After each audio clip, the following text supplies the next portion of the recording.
My guest for the morning will be Dr. Rashid Pelpo. He's a member of parliament for Wa Central. He's also the Minister of State at the presidency, responsible for the PPPs, that is public-private partnerships, but also responsible for private sector development. But we have in the studio Francis Adainimo. He's a member of parliament for Mampong. And thanks for joining me. Thank you. All right. Roland. Great. How are you? Yes, I'm fine. Only that the reports have been about this very issue of Anas expose on the judiciary and things like that. What first do you make of it?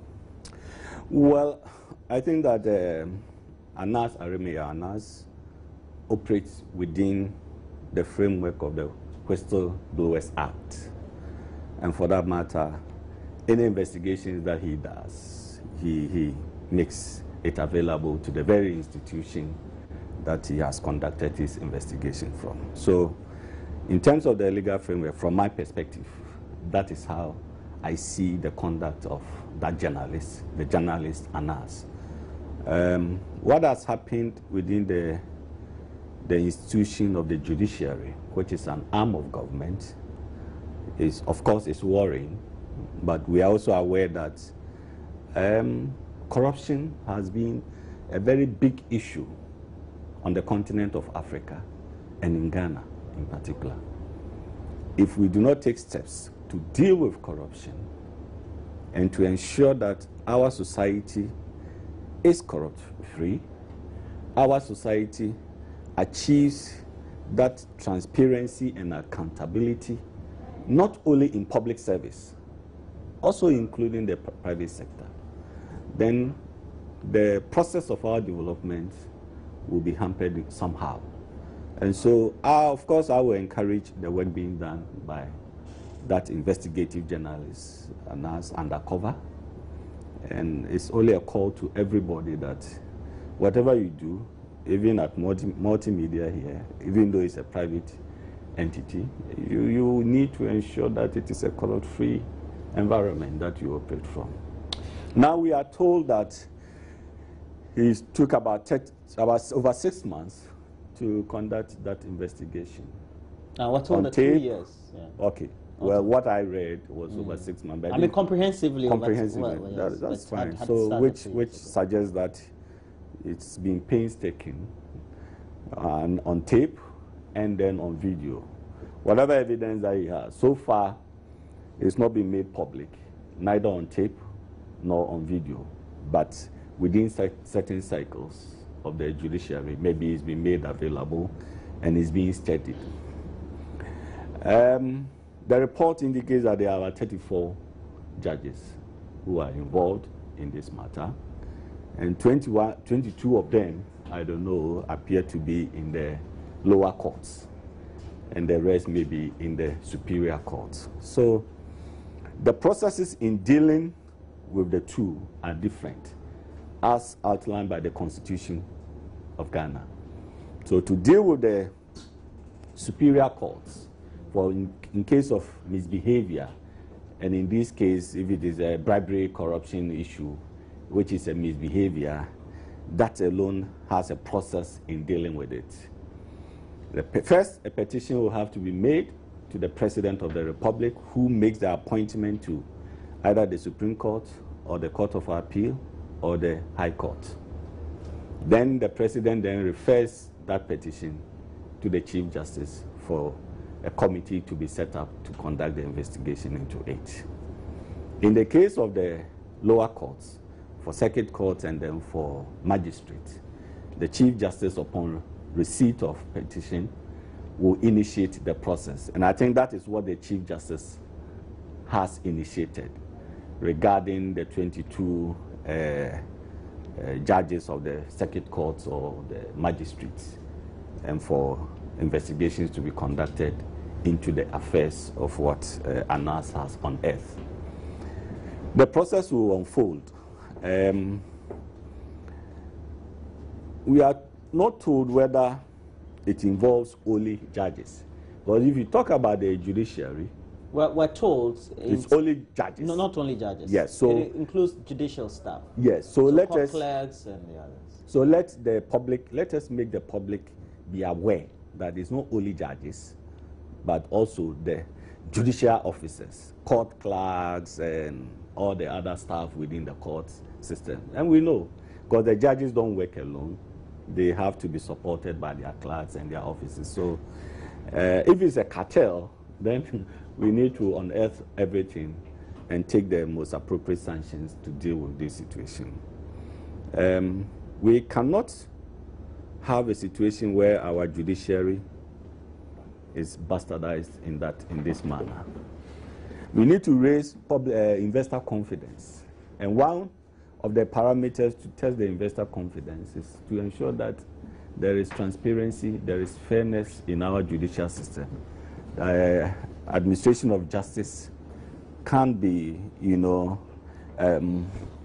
whoever is involved in the administration of justice knows that, yes, once I send my case to court, I'll have fair hearing, I'll have a fair administrative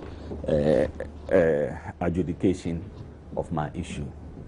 Otherwise, it affects investor confidence into our country.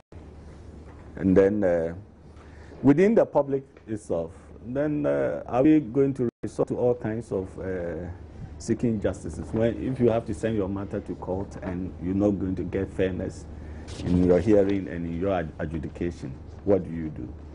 So let us look at the issues in that perspective. Today, it is the judiciary which is under siege now. Tomorrow, I don't know which institution will come on board. Whether we know some time ago, ANAS also conducted one into the Ghana Revenue Service, Customs at the port, and what came out. So all kinds of institutions may be affected in this kind of exercise. Well, it's good that we have a lot of public discussion on the subject. I remember on the trailer in itself, they wrote to be shown, to show or not to show. And we know it's one of the leading points of the initial meeting that was covered widely by the press on Wednesday, that was convened by the Judicial Council. And in essence, we're told that we had two lines of thoughts, whether to show or not to show, and whether if the show, it would further dent the image of the judiciary, but if it was not shown, that would rather keep people's confidence still in the judiciary, because it doesn't only affect, as Mr. Francis Adainimo was saying, our country, but also beyond our country. We'll talk about investors, etc. And one person who also deals a lot more with the private sector, and the private sector also deals with a lot of investors, is Dr. Rashid Pelpo. He's a minister of the presidency responsible for the private sector and the PPPs. He's a member of parliament for Wa Central, and he's in the studio. And I have to ask you also your preliminary comment on this very ongoing breaking issue, the trending issue involving the investigation by ANAS. Well, thank you very much, and good morning to our viewers. Initially, when I heard about it, I didn't believe it. Yeah. Yeah, but upon the fact that, there is more overwhelming evidence that it happened, I came to the true realization that this is something that has happened in Ghana. I have a fear that is going to have a very devastating effect on the judiciary and the confidence of our Ghanaian population or citizens about what the judiciary represents to them as a gatekeeper, as a source of comfort when they are ill-treated by other citizens, as a place where they can seek justice, and as a place where we want to see as a sacrosanct institution, an institution that can be respected, and a sacred place where you go and you find something close to God's judgments on earth. It's a tragedy supported by the citizens of Ghana themselves, and that has then manifests into what ANAS has seen. And I believe that what has happened is because of this kind of society we have. We have a society that pushes people to corrupt, that ensures that you don't do your job genuinely. I have seen people who have suffered in their workplaces because they insist they won't be corrupt. I had my brother who worked at custom before, and he had never taken a bribe. And once he caught some goods and insisted that they should prosecute the person because of what they did, he was warned several times in his office to give up what he was doing. He refused. And then eventually he had to give up. You know, he still tells the story today, even though he exited the place long ago. He still tells the story. I also know of a gentleman who worked for another organization. I don't want to mention the organization. He's from Wa. He insisted he was never going to be corrupt. Eventually, he's not where he is. He's been posted away because people said he was too difficult. He doesn't play ball. Yeah, he doesn't play ball. So it's not just about the judiciary. It's about the population of Ghana. It's a systemic problem. It's a systemic problem. It's our mentality. It's our wish that people who in positions should be corrupted and that you should make themselves susceptible to it. If you're a politician, people come to you for money. Why do they come to you for money? You take a salary. You know, quite a few days ago on Facebook, I made a comment and somebody said that he came to me for school fees, he didn't get the money and he's angry with me now that he has finished, and etc., etc. Why must it be that... And you don't even know the person personally? I don't know him. You know, why must it be that we should be paying money to people if you're a politician? The impression is that they expect you to get money from elsewhere.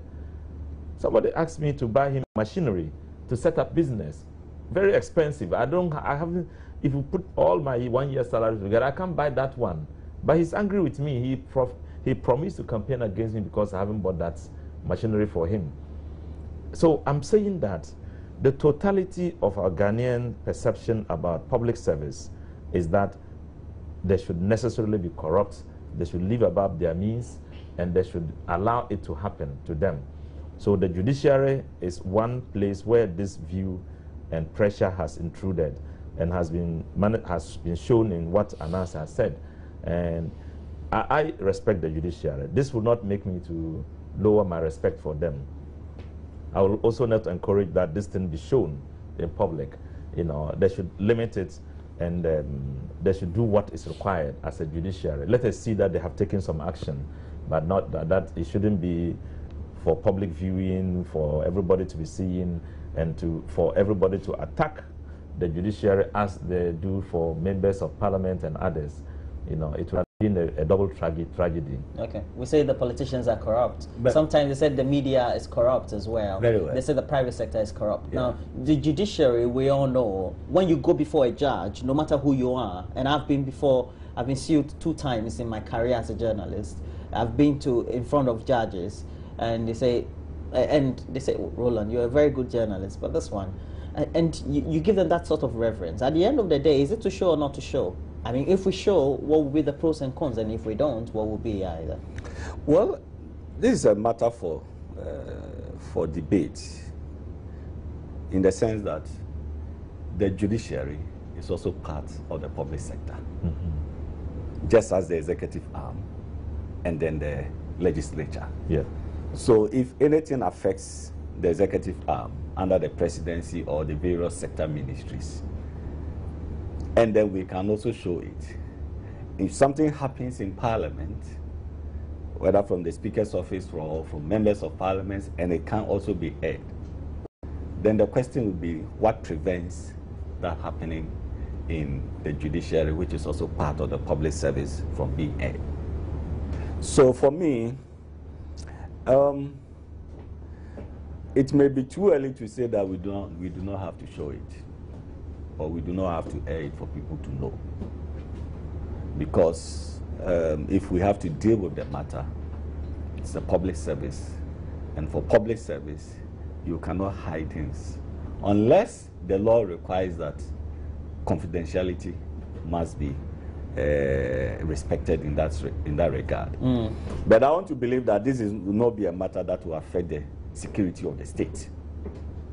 If it's a matter airing it for public hearing or viewing will affect the security of the state, then the decision can be made that it will be held in camera, it will be put on the confidentiality pedestal. And so at this stage, people are well anxious to know. Already, excerpts of it are out there. I mean, why are names out there? Some names have come up and they are out there.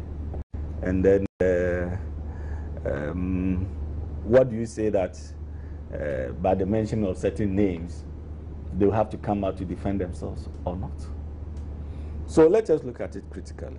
I mean, for me, from public perspective, public policy and public administration perspective, and once the law doesn't infringe on any law, for the public to know what is happening in our various institutions, then there cannot be any wrongdoing in letting the general public to know what has happened. At the end of the day, also, is the issue about whatever the reputation is and how we need to protect it. We're saying that everybody is equal, but some are more equal than others. There are exceptions to every rule. Indeed, this morning I was just going through some cases within some counties and some areas in the U.S. And judges who flout the law are prosecuted. Some even go to jail. I think as far as last month, there was somebody in the state of Illinois who went to jail, had been a judge for over 35 years or so. But they are even elected to various counties and various cities and things like that. Where do we draw the line? And what would be the perception of the public if it's not shown? Is it that we're covering up one section who already uphold and are upheld in our society? Well, there are two things about it. Showing it doesn't mean we are going to cover it and that there's not going to be prosecution. At the end result of it, it's not about covering it. It's about doing the right thing and making sure in the end they suffer the law, the consequence of breaking the law. But in order to protect the sanctity of the judiciary and to still get people to have confidence in it, let's not let everybody see it and start making all the kinds of comments. I know what happens if you're in parliament and everybody's talking about you, the perception index, even though there's nothing for you to corrupt about. They say you are corrupt. You don't know what you do, that people that say you are corrupt, but they say you are corrupt. And then every time they get the opportunity, they call and insult you and say all the kind. I don't want to see the judiciary in that way. And besides, my initial comments about not showing it is just the shock I'm still experiencing. Okay. So you're in shock. So your comments are shock comments. And the fact that the judiciary is such a place I have a high regard for. You don't want to see your naked father or mother. Do you want it? Or to be shown on air, to be shown to the public. So that kind of thing is what is making me not want to get it Mr. Dynamo, isn't it the very thing we're trying to fight against? The norms and the practices and how they also tend to interrelate with our customs and traditions and the reverence we tend to have, etc. That has also led us to where we are. For example, it's also always a norm. You give a certain type of handshake. And that can also be interpreted or misinterpreted in many respects. From handshake, it goes to a higher form of handshake, a bigger form of handshake. It's not only peculiar to Africa. It goes to inducement. Yes, I mean, in India, for example, it's a normal thing you give an official a handshake. But it's because they also allude that you read a lot of literature to their customs and tradition. Is that not the very thing? Well, partly so. But you see, the public sector, the whole public sector operates within guidelines, rules, and the main laws that should govern us. That is how we should look at this matter. How does it become a corruption practice? It becomes a corruptible practice or corruption if it's applied to affect a decision-making process. If I have to be induced to take a decision to be impartial, then it can be classified as corruption. But if I have discharged my duties professionally, in fairness, in an impartial manner, in the administrative of justice, and then later on in some years, somebody comes up to say that, oh, I'm grateful, this is a gift. Even the United States president accept gift. But you're saying they have that, to so we declare need it. to make sure we respect the time limitations and Absolutely. the tenets of what the office is. Yes, okay. we need to respect all these things. And so, the whole environment is such that we have to check the conduct. We need to do a proper reflection of our Yes. society. Take, for instance, the judiciary. A person to be appointed as a judge, whether at the lower court or at the higher court. One of the main characteristics of that person, he should be a person of high moral character and proven integrity. Well, that is what our constitution Well, even says. to be an MP is the same, to be a minister. Yes. To even be a reverend minister. Sure. Yeah. And so, once you have been appointed to that position, that is a requirement of you, and you must live above reproach. Certainly, there are temptations that may come up. There are temptations that may come up. And so the question is, as an individual, how do you resist those temptations? How do you overcome those temptations? And that is where. So the society may attempt to corrupt you, but you also have that will to say that I will resist that temptation coming from society that will affect my decision as a judge or as a judicial officer in the performance of my duties. Now let me come back to this issue. So far we have not pronounced judgment on anybody. The process must unfold. It must go on. The outcome may be that those who be affected may be removed from office. As judicial officers or as judges, they may be removed from office. But that will also not preclude them from being prosecuted. They can equally be prosecuted. After your removal, if there are a prima facie case established against you criminally, you can also be prosecuted. And that is what the law is, what the Constitution is. So, at this stage, let us encourage the Chief Justice to continue with the investigation. For those within the Superior Court, the presidency must be interested because those appointments are made by the president on the advice of the Judicial Council. And let the society know that this is an institution that we revere so much. If there's something going on wrongly, we must know of it, and we must have some kind of process to sanitize that place and ensure that public confidence can be restored. Right. I don't know whether I can conclude from the summation of all the views. It means that the premiering will not come at all. Well, we're having trailers on YouTube, so sometimes it becomes a difficult. But at the end of the day, it's a subject of what the temptations are in any office, and especially in a high regarded office like being placed in the judiciary. You're a judge, etc. Let's look at the investigation in itself. If I'm there, perhaps I haven't taken a bribe before, but this is the first time a proposition has been made to me. I get tempted, and I'm captured in a video. What happens? Don't I get to be pardoned in many respects? I've been clean all along. No, you don't do that to the law. The law is a very strict, it's spelled out in black and white. Don't do A or B. If you have never murdered and you murder once, it's still murder. If you have never stolen and you steal once, it's still stealing. You can't be pardoned because of that. The judiciary is a very serious place, and no crime committed there by members of the judiciary can be seen to be for the first time and should be forgiven. But initially, I wanted to pay a tribute to Anas Armiyo Anas for what he has done for Ghana, what he has been doing for Ghana. He's such a committed young person. I think that he must be awarded for everything he does, and we would have to encourage other people to do what they are doing.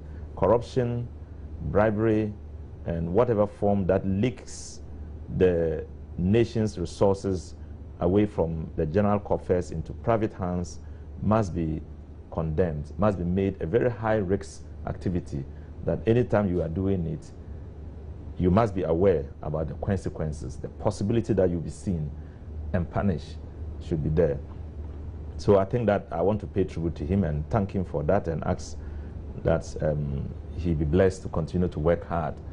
And the rest of us to be aware that we should no longer and should not continue to be cheerleaders and cheering people on, you know, to acquire property when they are in public office. And if they fail, you condemn them for failing. You know, we should begin to see public service holders as just ordinary public servants in terms of their earnings, in terms of what they can do as others, so that we can build a society that can be prosperous. You know, what is happening in Nigeria is a very clear example, you know, of people who siphon oil into their own private banks, people who own property that otherwise that was supposed to be owned by the government. And you know, Sani Abacha's wife is reported, I don't know whether it's true or not, that when they bested her, she was carrying about close to $1 billion in suitcases trying to leave Nigeria. Why? I mean, you can't imagine how individuals would possess such monies. And it's unacceptable. We need to begin to change the face of our governance and our public service so that we don't have a rotten system. Okay. Yeah. We have to be realistic. A lot more young people are entering politics because they feel that's where they can make it best. A lot more young people are in various private engagements because they feel that's where they can get access to what they have to, not what they are due. At the end of the day, there's a root cause problem of what has seeped currently into where the judiciary is and all the other facets of our society. How do we do the reflection and how do we tackle it? How long is it going to take? Because it's not a year's problem. It's a generational issue that we need to tackle heads on. Certainly it requires a concerted effort from all of us, including the media, that we need to put in the public discourse the issue about corruption and to discuss it freely. And then to ensure that, yes, our society will only grow and develop well if we can eliminate the practices of corruption. Perhaps if we have conducted a study, you may notice that we lose so much amount of money within the public sector out of corruption yearly, which could otherwise go into certain developmental projects for water projects, for roads projects, for electrification projects. But so much amount of money is dissipated from the national coffers, you know, by all kinds of practices. So how do we check all these things?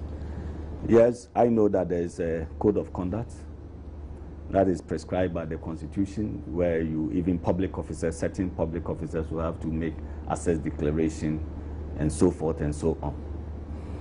For young people, there must be that education that it requires hard work to achieve what you want to achieve in society.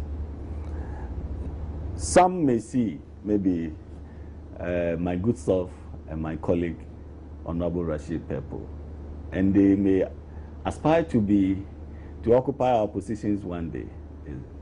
And so the temptation is that how quickly do I get there? Because when I get there, I have access to public funds, I can do a lot of things and make money.